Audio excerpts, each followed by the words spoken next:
It's all over, but I'm a coward. I really am.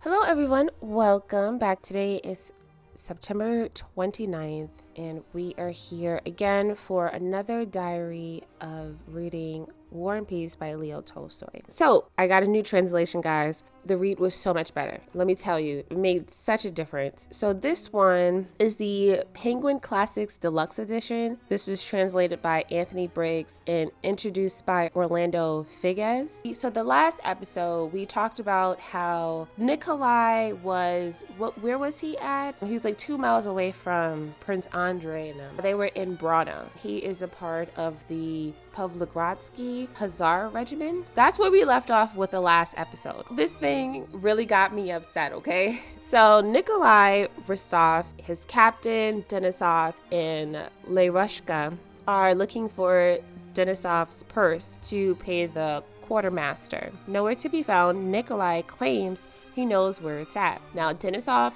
forbids him to go because I think Denisov knows who may have took, or at least who Nikolai is accusing. And Denisov is like, no, don't do it. But Nikolai goes anyway. So Nikolai goes into the place. I don't know if it's a bar or whatever the case may be. And he is sitting across from Telenin. He notices Telenin pull out one of the new gold coins that Nikolai had previously counted for Denisov. And he publicly accuses Telenin of thievery. This gets him into a lot of trouble back at Denisov's quarters. A staff captain tries to get Nikolai to apologize to Colonel Bogdanich, but Nikolai refuses to apologize for something he didn't do. With Nikolai publicly accusing Telenin of stealing Denisov's purse, Nikolai wasn't aware or didn't care to notice the other officers that were there. Bogdanin was one of the officers, and he accused him of lying. The staff captain tries to get Nikolai to understand that his public accusation of Telenin would disgrace the whole Pavlograd regiment. And for the older men like them, who's been a part of this regiment their whole lives, this regiment meant more to them than Nikolai, who was young and would eventually get promoted and leave the regiment. So saying sorry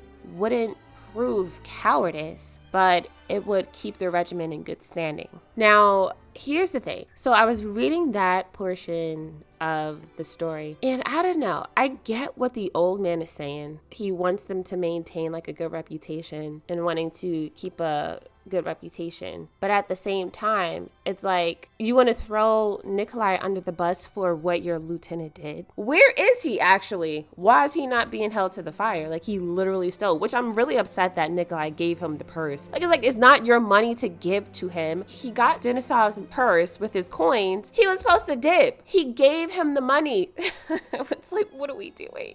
But yeah, I was just like, no, like, I get where they're coming from when they're saying, like, listen, you apologizing is no skin off your back. It sets Bogdanich at ease. He's not on your back, because they're saying like he never forgets. I get what they're saying, but it's like, come on now. Like, you can't force Nikolai to apologize for something he didn't do. You can't be upset that one of your men did something bad and then you want to cover it up so that you guys can keep a good image. You don't go after Nikolai, you freaking go after Telenin and reprimand him. So while they're having this conversation, Zherkov the clown comes in and informs the men that they were going into battle. Remember last episode, right? Mac had surrendered. And so because of that, they were now under marching orders for the next day. Over by Kutuzov, they are being forced to pull back towards Vienna, destroying the bridges behind them. He sends Nesvitsky to tell Denisov's regiment to have the Hussar cross their bridge last and then burn it. With their enemies in their sights, Denisov's men impatiently await their orders from the squadron commander. Bogdanich joins Denisov's squadron. Having the man he refused to apologize so close to him has gotten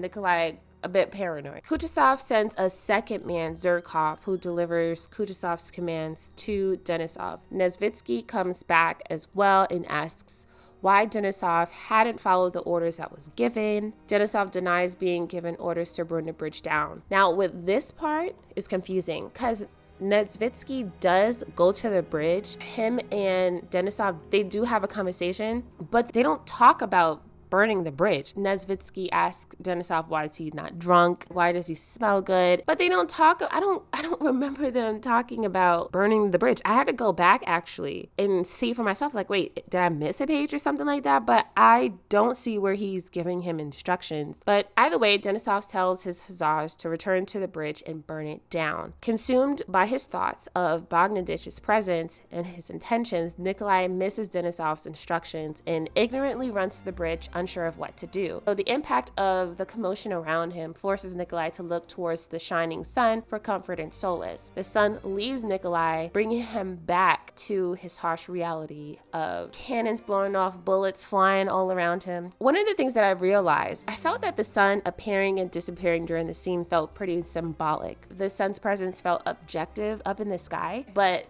its presence was still able to give Nikolai a moment to lean on it for escapism. Now, I don't know what that is. I looked up the symbology of the sun, but to me, it just felt like a physical manifestation of God. And it just felt like when the sun appeared, it felt peaceful in that moment, and then when it disappeared, it felt warlike. So Denisov and the other men watch as the hussars attempt to burn the bridge, while the Frenchman, who's closed their distance, takes grape shots at them. 2 of the men are wounded and one ends up dying. Denisov and the other men praise themselves for a mission complete, certain that it would reap them rewards and promotions. Denisov telling Zhukov that reporting to Kutuzov about the 3 men wasn't worth mentioning. It felt like these 3 men was looked at as numbers, and because their numbers were small, they were deemed insignificant in comparison to their successful completion. Not even just that. Now, I don't know the importance of hussars in regiments or whatever the case may be. Like, there was a little bit of back and forth banter with the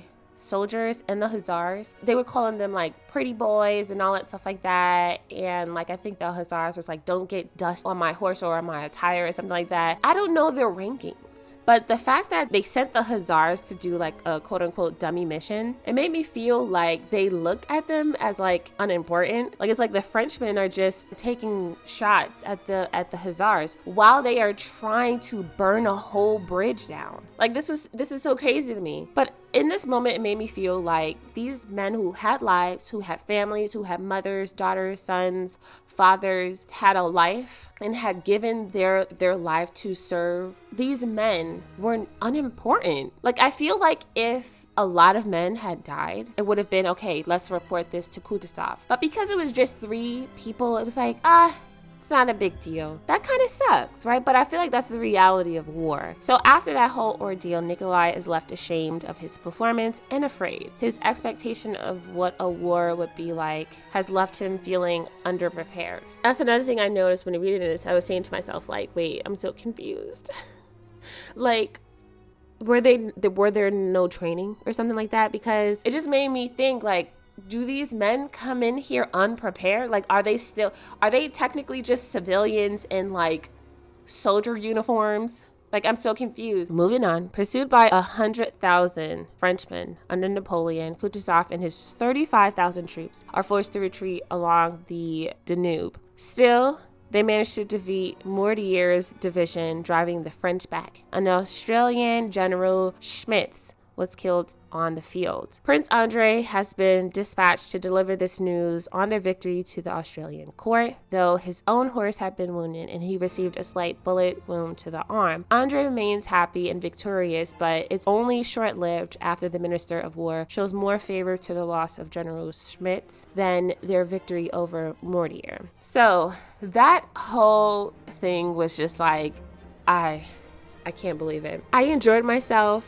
It was such a really good read. I had a really good time. I love this new translation that I'm reading. That's all that I have for you guys this episode. Thank you so much for tuning in. Let me know you guys' thoughts. Are you reading it? Do you like it? Till next time, peace.